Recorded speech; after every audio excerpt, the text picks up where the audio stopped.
Hey guys, thanks for tuning in to another video on ForgottenWeapons.com.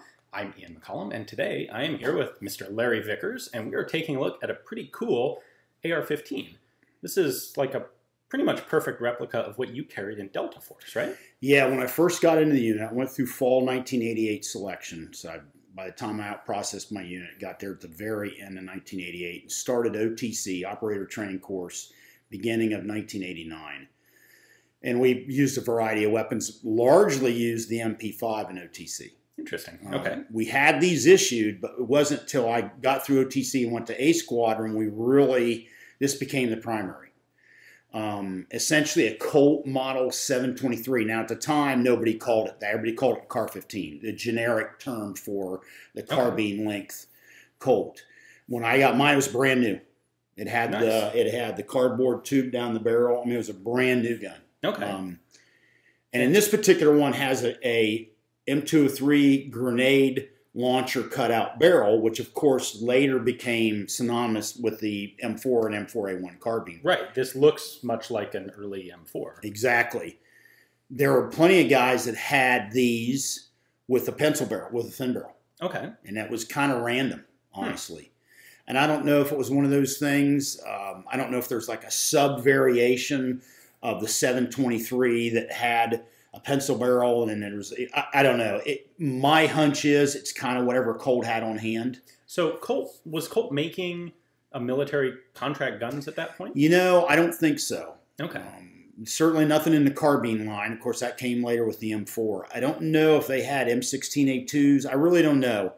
My impression was always from this era of gun that the fit and finish and the overall quality was a notch above the military contract guns. Okay. And this is M16A2 marked, as you guys will see, but without U.S. property markings. Right. So this was a gun bought on the commercial market by Delta.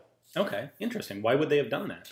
You know, the unit is obviously used a wide variety of weapons over the years, and they also have very unconventional methods of sourcing guns. You know, they have a leeway to kind of sourcing whatever they need, as you're well aware of.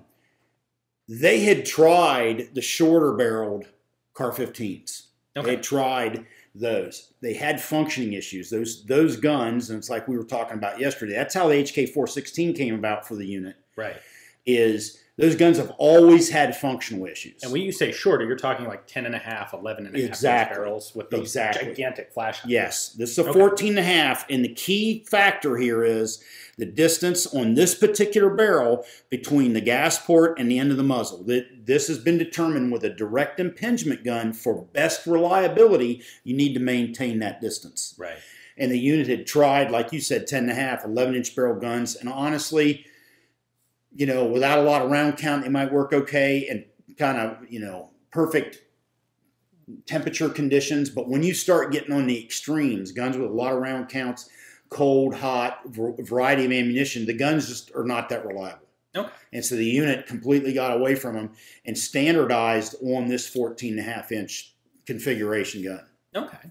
Now, we're going to take a close look at this in just a moment and go through all of the extra stuff you've got bolted on. But before we do that, you carried, I guess, not this rifle, but the duplicate of this rifle in some pretty cool stuff down in Panama? Yeah, in Panama, Operation Just Cause. We went in and rescued. I was part of the guys in the unit who were involved with the rescue of Kurt Muse out of Modelo Prison. This is basically identical to the gun I carried. And then wasn't long after that, the balloon went up in Desert Storm, so I carried essentially exactly the same gun, hunting scuds in the desert, which is a 5.56 carbine, basically a 200-meter gun in the desert's kind of a joke, but nevertheless, this is the gun I carried. As a matter of fact, Bravo Company USA, good friends of mine, did kind of a gunfighter series and highlighted different guns. And one of the first guns they highlighted was the SCUD Hunter carbine of mine, which was essentially this gun. But yeah, I carried this gun in Panama, Modelo Prison, and also hunting scuds in Desert Storm. That kind of defines the military requirement of you're in literally a jungle at 1 year, and within less than a year, now you're in a literal desert. And to be honest with you, great gun from Modelo Prison in Panama. I mean, no complaints whatsoever. we got over in the desert and we were all kind of like, what are we doing with this? I mean, I remember training with the British SAS, and I think it was after this, as a matter of fact, and I saw that they still had widespread issue of 7.62 guns. Basically, kind of everybody had one. Largely G3s, interestingly. Because when you get down to it, in terms of mounting an optic and whatnot, G3 is an easier gun than an FAL or an L1A1. Right. But it dawned on me, I said, these guys have been doing this for a while. Maybe they're onto something. You're in a desert. You're not really, on patrol. You're not, foot mobile. You're in a vehicle. Why not have a 7.62 gun? You have the ability to reach out at distance. So that's been my belief from then till today. I think you need to have different tools in your toolbox, so to speak. All right. Well, let's take a closer look at this, because I want to find out about some of this weird stuff. You got it, man. All right. So here's the whole thing. Where do you want to start on this? You know what? There's a lot of things to talk about on this, so we might as well start back here, and then we'll just go to the front. All right. That looks like a buttstock. Yeah, and it's the plastic one. See, it's not, the prior ones, of course, were aluminum, which had a rubberized paint on style coating, but this is a plastic one. I believe the technical term is fiber light, but don't hold that to me. Okay. But it's a plastic collapsible buttstock. We used them for years. A lot of wobble. Okay. Which we grew accustomed to. It really didn't bother us because, frankly, that's what we had and we dealt with it. Now, when you deal with some of the newer buttstocks, which don't have near the wobble, obviously those are greatly preferred. Okay. Now, here's something interesting. This is a two-position. It's all the way out and all the way in, like the early Car 15 buttstocks are. Right. They didn't come up with the 4-position until the M4 was correct. Now, what we did, like I was telling you yesterday, is pretty cool. It was a little trick of the trade we did in Delta was we would find the sweet spot. We'd collapse it and find the sweet spot where we wanted the length of pull for our body armor. Okay. And for me, it was about 1/3 in. Mm-hmm. And then you'd take it to the arms room. They'd mark it. You'd take it to the arms room, and then they would machine a recess so you had essentially all the way in, all the way out, and then you had your body armor sweet spot. Nice. That's and cool. It worked like a champ. Now, I'm sure that ideal position had to have been one of the spots for the M4. No, it's not. Believe it or not, for me, I knew as soon as I got an M4, I checked this.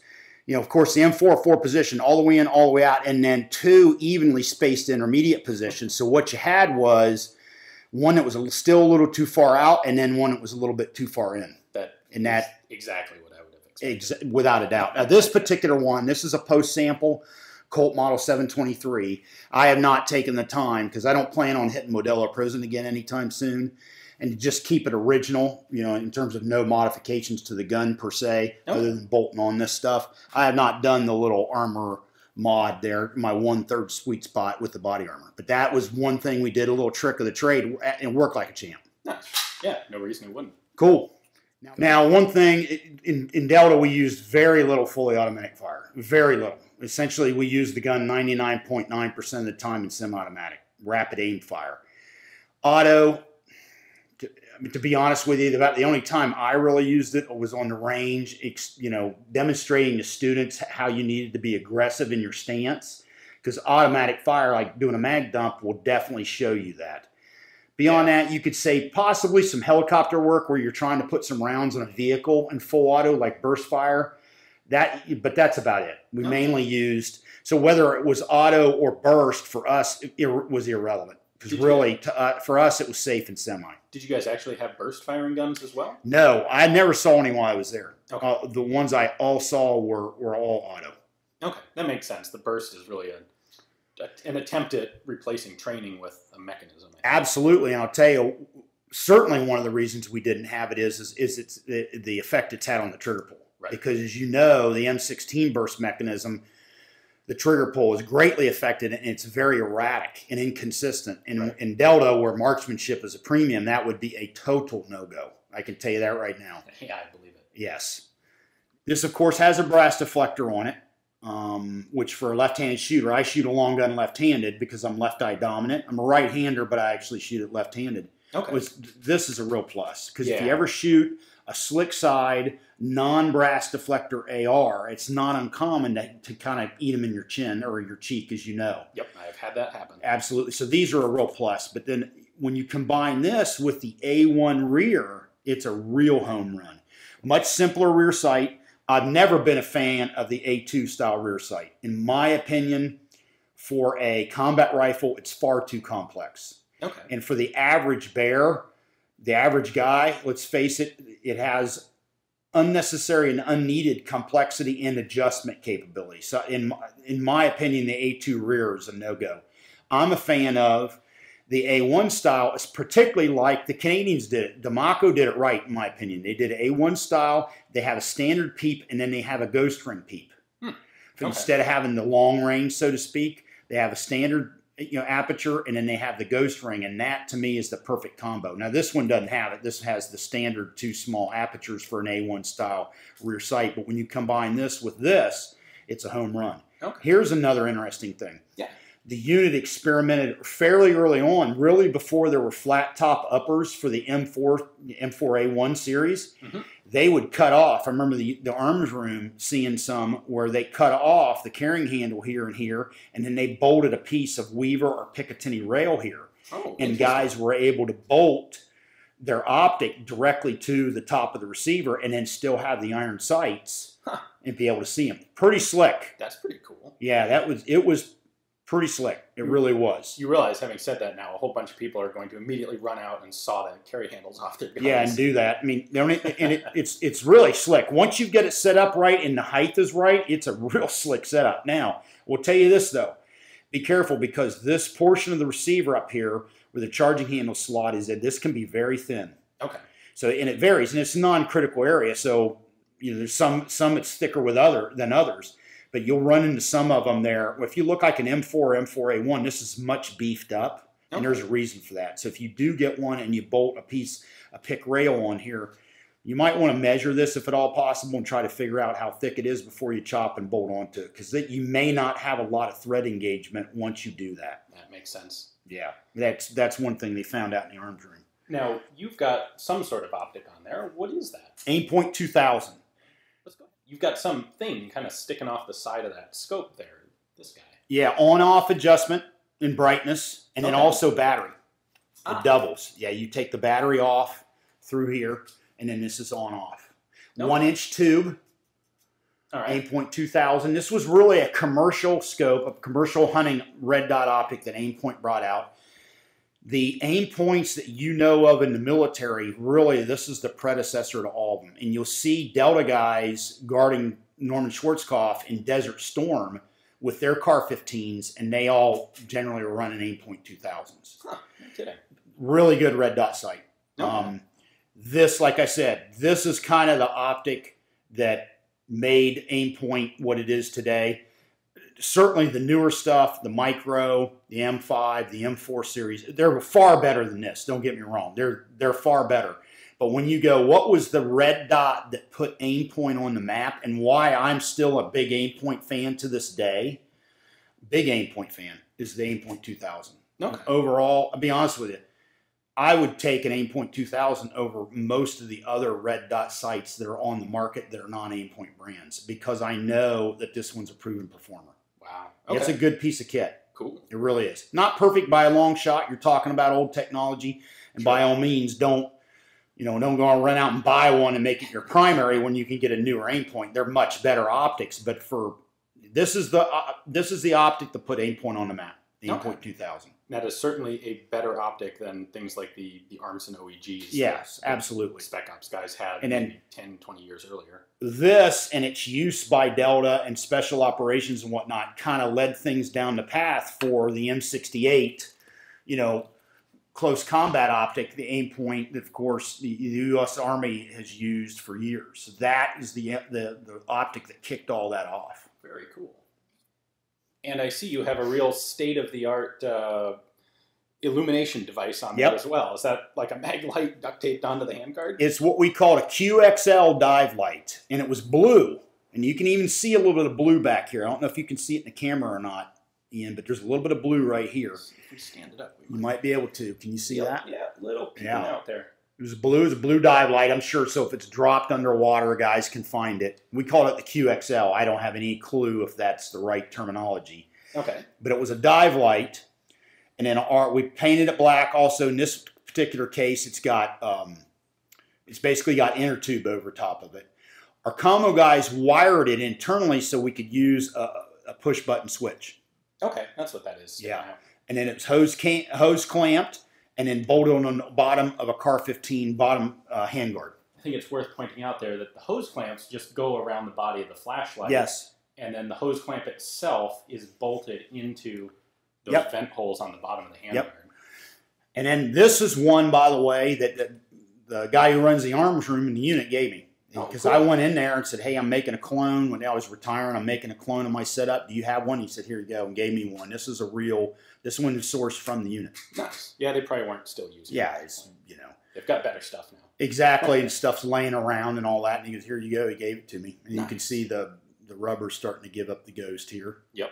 But, to be honest with you, I had batteries in it, and it actually functioned for a while, but I had some battery seepage come out the back, so I went ahead and took the batteries out, and it's just basically inert at this time. Okay, and you've got a lens cover on it as well. Yeah, it's an IR cover. I believe Surefire made it. Okay. I believe Surefire made it back in the day. It's IR. And then a lot of guys would take them and have a rubber band around it so they could keep it, because the problem is that spring would give up the ghost, or the slightest thing that would bump open. Yeah, you don't want that to bump open in the middle of the night. Exactly. So you have a lot of guys, they would tape a rubber band, and then that would be their positive cover, and if they needed to use white light, they'd take the rubber band off and pop it open. Okay. Now, did you use that as like a front grip? Is that strong enough to handle the gun with? Oh, yeah. That's exactly what we use to do grip. Mm-hmm. Sure is. And then you would set this up if you're a right-hander or left-hander, whatever worked best for you. Right. At that time, we weren't really that big on left and right-hand use, switching shoulders. That's something that kind of came later. So setting this up where you'd have kind of ambi use wasn't a big priority at the time. But this would have been set up for this. Frankly, this one's set up for a right-hander. Yeah. You know what I mean? I was thinking if you got that from a unit armor, that would be why. Exactly why it's on this side and then not on the other side. Me being a left-handed shooter, if this is one I actually used, it would have been on the other side. I think you told me something about the front sling swivel as well. Yeah, I left this on, once again, kind of keeping the originality of the actual post sample. But the one I had in the unit, I just knocked this pin out. Okay. Yeah. Because there's no... Doesn't do you any good. It didn't do any good. It's just another thing to get in the way or rattle or whatever. So I knocked it out, took it out in the unit. But on this one, I've left it on. Okay. All right. And then 2 mags jungle taped together there? Yeah. So this is our double mag clamp. And a lot of guys in the unit used them at the time. A lot of them used ones that were metal clamps. So the mags were kind of in an H shape, and they had a metal clamp that bracketed. Yeah. I tried that. I would have expected you guys to use that. I didn't like it. And I'll tell you why. On the metal bracket, when you fire the weapon, the vibration goes through one mag, transfers across the metal bracket, and it comes up to the top of the other mag, and it actually drifts rounds forward like this. Okay. And then when you go to reload, now you've got a round farther forward. You either got to push that round back, flick the round off, or whatever to get it in the gun. Okay. And I never preferred that. Yeah. In addition to weight and bulk. I mean, it's just another thing that's heavier on the gun. It's steel, can rust, yada, yada, yada. So what I came up with is still, honestly, is viable today for like a home defense scenario or a gun you're going to have like in the trunk of your car or whatnot, is I took a piece of cardboard, like MRE cardboard or whatnot out of an MRE case, and then kind of did a little Z fold or S fold and put it in here to get the spacer that I needed. Okay. Then I taped it. And then I did this tape here to cinch it all in place and make this real tight. And then I tape it down here to basically give this V shape. Okay. And the theory behind that is it didn't interfere with the ejection port cover once it came open. He basically had enough room up here for the ejection port cover to lay flat against the receiver. Not that that's that big of a deal in the scheme of things, but that's kind of the setup I used. Worked like a champ. I used it for years. You start out with a gun. I always ran 28 rounds in each because I like the ability to seat it with the bolt forward. But even if you were running 30, you had basically up to 60 rounds ready to go. And the theory was, okay, what are you going to do this thing with this after you use it? We'd throw it down our shirt, like we had a shirt or whatever, or in a cargo pocket or what. If you lost it, you just make another one later. Okay. We'd make an attempt to retain it. Another thing that guys would do in some cases is they would have a flashbang on the front of it, rubber banded to it. So if they needed to use a flashbang or get access to a flashbang quickly for CQB purposes, they already had one, rubber banded at the front of their double mag. Huh. That seems like it's adding quite a lot. Yeah. I mean, this honestly is still a viable setup to this day. Like I said, you could have a home defense carbine or a trunk carbine or whatever, and you could have this on it, and it would still get the job done to this day. And let me point out, at the time I was in the unit, we always used Colt-made USGI aluminum mags. Okay. Always. And by the way, they ran like a champ. Nice. We never used any of the other Adventure Line or any of the other off-brand government contractors. The unit always sourced Colts, and they always worked great. Now, you mentioned the gun was marked M16A2, but was not U.S. property marked. Yeah. And I see you've got that here. This may be a replica, but you've got that. Yeah, it's exact, because this is a Model 723, just like what we had in the unit. That's exactly how they're marked. Okay. That's it. I remember looking at it at the time going, what the hell? This isn't an M16A2. And it's, it's like you were talking about earlier, trying to keep track of all Colts, sub-variations and model numbers and all that kind of stuff. And this is a good example, because you think M16A2, wait a minute. So this is essentially an M16A2 carbine, is what it is. Oh, and this is a gun that Colt was selling commercially to security forces, foreign militaries. Foreign militaries, law enforcement, otherwise known as an export gun. This particular configuration was never officially adopted by the U.S. military. Closest thing to this, M4 carbine. Okay. So when it was adopted, then it became the M4 carbine. That was really the closest thing to what this thing was all about. And how much influence do you think this and its use by guys like Delta had on the M4? Huge influence. It set the stage for the M4 being adopted by SOCOM, such as it was. Huge influence, because Delta was the first within SOCOM that were using these guns in lieu of MP5s. Okay. Remember, when we rolled into Panama, we were using these. You had SEALs down there and whatnot. They were largely using MP5s. Okay. So this Model 723 and its use by Delta, and the Aimpoint 2000 and its use by Delta, set the stage for the adoption of the M4 carbine and the adoption of the M68 Aimpoint for Army service wide. I mean, that's without a doubt, those two elements later led to the U.S. military on a much larger scale adopting those two items. Well, that's pretty damn cool. Thank you.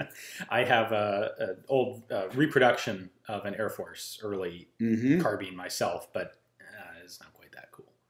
And you'll see pictures on the internet of like Air Force security guys and different ones with different flavored CAR-15s, oftentimes with a shorter barrel length. Okay. You know what I mean? Well, the Air Force guys in particular have some of absolutely everything. Yeah, oh, absolutely. You'll still see guys running around with real early AR-15s, and it's like they don't get rid of anything as long as it's still serviceable. And let's face it, most, they don't put a lot of rounds through their small arms, so the guns last a long time. So it's not unusual to see rare and early variants of the M16 AR-15 family pop up, overseas somewhere in the Air Force. Okay. And then woe unto the guy who tries to give them all a specific designation for every variant. Absolutely. and thank you. It was a challenge for us, myself, when we were doing the Vickers guidebooks on the AR-15, because one little minor difference, and now it's a slightly different subvariant. And the last thing we wanted to do was call it the wrong thing in the books. Right. So that was very challenging on how to do that. That's like one of those issues where the collector and enthusiast world kind of gets away from itself. Absolutely. I agree 100%. Like when I didn't know this was a Colt Model 723 till years after I was out of the military. Certainly when we were in the unit, we just called it CAR-15. Right. Because they all work the same way. They all do the same thing. Now, I will say this. I want to plug the books. If you're a fan of these kind of guns, you've got to get Vickers Guide AR-15 Volume 1 and Vickers Guide AR-15 Volume 2. AR-1 is almost sold out. AR-15 Volume 1 that this gun is in is almost sold out. So you need to get on top of that. We still have AR-15 Volume 2s around. But if you're into these guns at all, you got to get those books. Yeah, Volume 1 is mostly the early American guns. And then Volume 2 has a lot of all the piston guns, and a lot of foreign manufacturer AR, the Canadian, the Taiwanese, the Chinese. They are both very cool books. In fact, I have review videos on both of them. So if you're interested, check those out. Yes. Well, thank you very much for taking the time. This was really cool. And stay tuned, guys. We'll be back with more Forgotten Weapons, and I think we'll be doing some more cool videos with Larry.